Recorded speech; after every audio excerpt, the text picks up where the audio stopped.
கற்றது உலகளவாகவும் கல்லாதது கைமட்டளவாகவும் இருக்கிறது.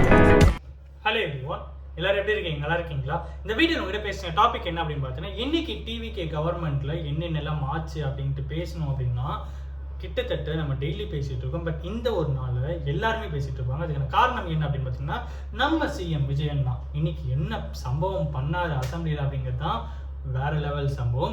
என்ன அப்படிங்கிறத நம்ம பார்ப்போம், ஓகேங்களா? ஸோ ஃபர்ஸ்ட் விஷயம் என்ன அப்படின்னு பார்த்தீங்கன்னா, இன்னைக்கு மோஸ்ட் எக்ஸ்பெக்டட் விஜயன் ஸ்பீச் நடந்தது.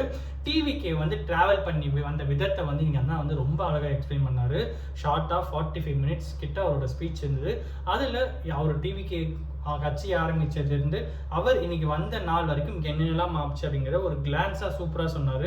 அவர் சொன்ன விஷயங்கள்லாம் நம்ம பார்க்கறதுக்கு முன்னாடி முக்கியமாக சென்ட்ரல் கவர்மெண்ட் கிட்ட என்னென்னலாம் எடுத்து வச்சிருக்காரு. நாங்கள் டிவிகே கவர்மெண்ட் ஆட்சி அமைச்ச அப்புறம் என்னென்னலாம் பண்ணியிருக்கோம், சென்ட்ரல் கவர்மெண்ட் கிட்ட என்னென்னலாம் நாங்கள் ரெக்வஸ்ட் கொடுத்துருக்கோம் அப்படின்ட்டு பாருங்க அப்படின்னு சொல்லி, இருமொழி கொள்கை தான் தமிழ்நாட்டில் இருக்கும் அப்படின்னும், நீட்டுக்கு அகைன்ஸ்டாக அங்கே இருப்போம், ஸ்டேட்டே வந்து நீட்டில் வந்து இன்டர்ஃபியர் ஆகாமல் ஸ்டேட் கவர்மெண்ட்டை டிசைட் பண்ணணும் அப்படிங்கிற அளவுக்கும், அடுத்து வந்து கிட்டத்தட்ட டிஎம்கே கவர்மெண்ட் வந்து ஃபினான்ஷியல் இன்ஸ்டெபிலிட்டி கொடுத்துட்டு போயிருக்காங்க. அதாவது 13.18 லட்சம் கோடி கடன் இருக்குது அப்படிங்கிறது வந்து ஒரு சின்ன விஷயம் இல்லை. அதை வந்து எங்களுக்கு கொடுத்துட்டு போயிருக்காங்க. அதுதான் இந்த கவர்மெண்ட் வந்து தமிழ்நாட்டுக்கு பரிசாக கொடுத்துட்டு போயிருக்காங்க அப்படின்னு விஜயன் சொன்னார். அடுத்து வந்து ஏஐ வந்து தமிழ்நாட்டில் மிகவும் அதிகமாக வளரணும் அப்படிங்கிறதும், மீனவர்கள் நலன் சார்ந்த நிறைய விஷயங்கள் எடுத்துகிட்டு வரணும் அப்படிங்கிறதும், பெண்கள் நலன் சார்ந்த அடுத்து அதிக விஷயங்கள் எடுத்துகிட்டு வரணும் அப்படிங்கிறதும், ஹைவே வந்து நிறைய விரிவாக்கம் பண்ணணும், ஹைவே நிறைய இருக்கணும் அப்படிங்கிறதும், டிஜிட்டல் கனெக்ஷன் நிறைய இருக்கணும் தமிழ்நாட்டில் அப்படிங்கிறது இருந்து, அப்புறம் வந்து கவர்மெண்ட் ஆஃபீஸில் தமிழ் தாய் வாழ்த்து வந்து நிறைய இடத்துல பாடப்படணும் அப்படிங்கிறதும், அப்புறம் மேகதாது டேம் வந்து கட்டக்கூடாது, அதுக்கு அகைன்ஸ்டாக பேன் வேணும் அப்படிங்கிறதுலேருந்து, அடுத்து வந்து எம்ப்ளாய்மெண்ட்லேருந்து, திருக்குறளை நேஷனல் லிட்ரேச்சராக அனௌன்ஸ் பண்ணணும் அப்படிங்கிறதுலேருந்து, சட்டம் ஒழுங்கு அப்படின்ட்டு வரும்போது சட்டம் ஒழுங்கு சரியாக இருக்கிறதுக்கும் சரியாக இருக்கணும், அது கரெக்டு தான், நான் தப்பும் சொல்லலை. பட் அதை நீங்கள் ஏன் இது பண்ணிட்டு இருக்கீங்க?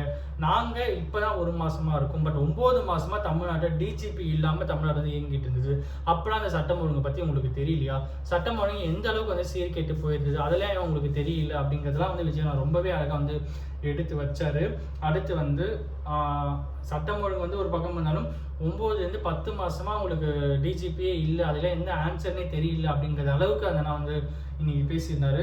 அப்புறம் போதைப் பொருள் வந்து ஸ்ப்ரெட் ஆகிருக்கிறது வந்து இப்போ இந்த 1 மாசத்துல இல்லை, பல வருஷமா இருக்கிறது தான். இப்போ இதை நாங்கள் ஓரளவுக்கு கண்ட்ரோல் பண்ணியிருக்கோம், இன்னும் நாங்கள் கண்ட்ரோல் பண்ணுவோம் அப்படின்ற மாதிரி சொல்லியிருக்காரு. நீங்கள் ஏன் அப்போவே அதை கண்ட்ரோல் பண்ணலை? அப்போவே நீங்கள் அதை கண்ட்ரோல் பண்ணியிருந்தால் இப்போ அது கொஞ்சம் ஈஸியாக இருக்கும், பட் நீங்கள் அதை கண்ட்ரோல் பண்ணாமல் விட்டுட்டீங்க அப்படிங்கிறதுமே சொன்னார். அப்புறம் என்ன சொன்னார்னா, நாங்கள் வந்து எல்லாருடைய பப்ளிக் ஒப்பீனியனும் நாங்கள் கேட்போம், எதிர் தரப்புல இருந்து எதிர்கட்சிகள் நீங்கள் என்ன சொன்னாலும் மக்கள் நலம் சார்ந்த ஒரு விஷயமா இருந்தால் டிவிகே கவர்மெண்ட் காது கொடுத்து கேட்பாங்க.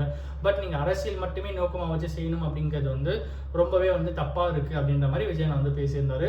அடுத்து என்ன சொன்னார் அப்படின்னு பார்த்தீங்கன்னா, ஊழல் மேலே ஊழல் வந்து பண்ணியிருக்கீங்க, அதுல இருந்து எஸ்கேப் ஆகிறதுக்கு நிர்வாகத்திறன் அப்படிங்கிற ஒரு விஷயத்த வந்து இப்போ எங்ககிட்ட வந்து கேள்விக்குறியாக வைக்கிறீங்க அப்படின்ற மாதிரியும் விஜயன் வந்து பேசியிருந்தாரு.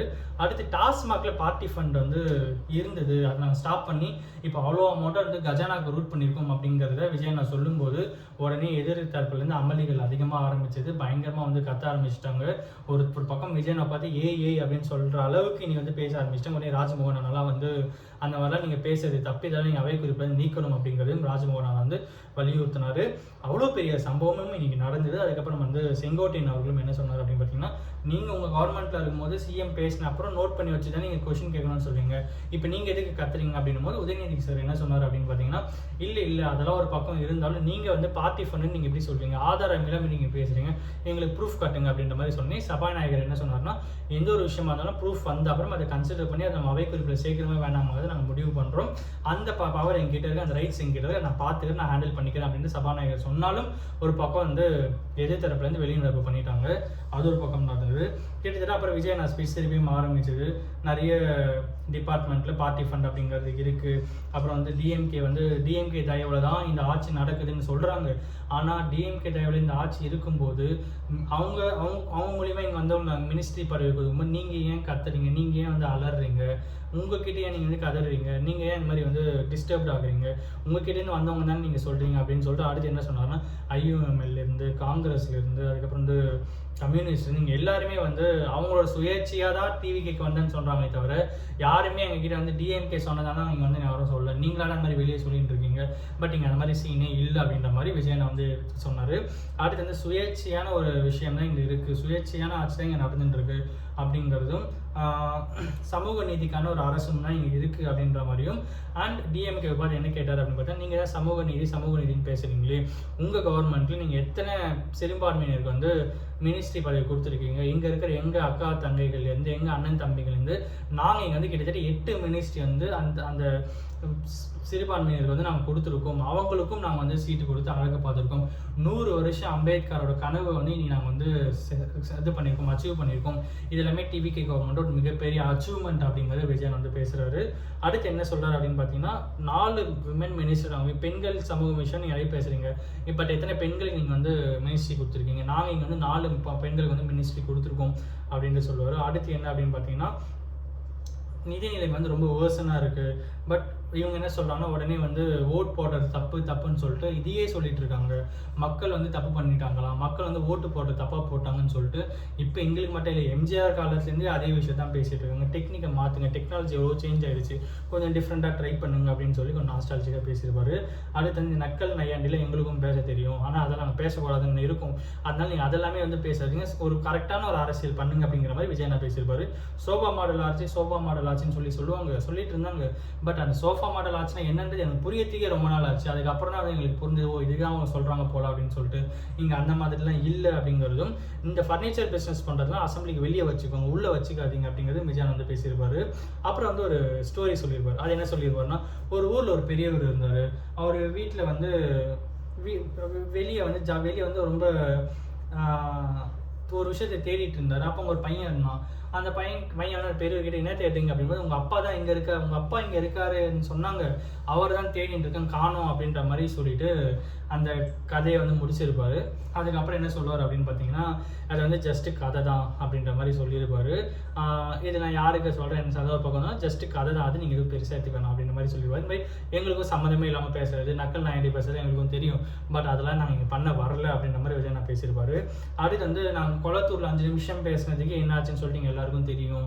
அண்டு இது இன்னும் நான் பேசுன்னு சொல்லி சொல்கிறீங்கன்ற மாதிரியும் விஜயன் வந்து பேசியிருப்பாரு. அடுத்து வந்து ஒரே லாஸ்ட்டாக ஒரு விஷயம் சொல்கிறேன்னு சொல்லி எவில் சொல்லிட்டு எங்களை சொல்கிறாங்க, பட் எவில் அப்படிங்கிறத ஒரு டெவில் யூஸ் பண்ண வேணாம் அப்படிங்கிறதையும் விஜயன் வந்து பேசியிருப்பார். அதுக்கப்புறம் வந்து செய்கை காமிச்சு அவரோட ஸ்பீச்சை முடிச்சிருப்பார். இன்னைக்கு இதுதான் சம்பவமாக விஜயன் பேசின விஷயம். 45 நிமிஷத்துக்கிட்ட விஜயன் பேசுனதை சுருக்கி கரெக்டாக கிட்டத்தட்ட ஒரு 8 நிமிஷத்துக்குள்ள உங்ககிட்ட நான் எடுத்து வந்து சேர்க்கணும் அப்படின்னு நினச்சேன். And I achieve it, I think so.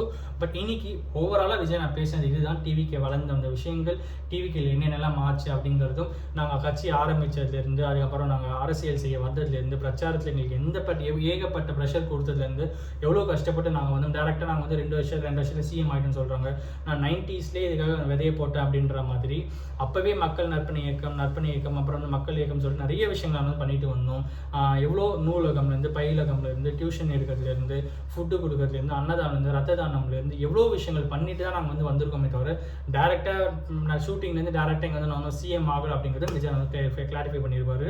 இன்னைக்கு இதுதான் நடந்தது. இதான் நான் இன்னைக்கு ஷேர் பண்ணணும் அப்படின்னு சொல்லி அதான் ஒருத்தர் நாலேஜ் இருக்குன்னு சொல்லி நான் நம்புகிறேன். Thank you so much.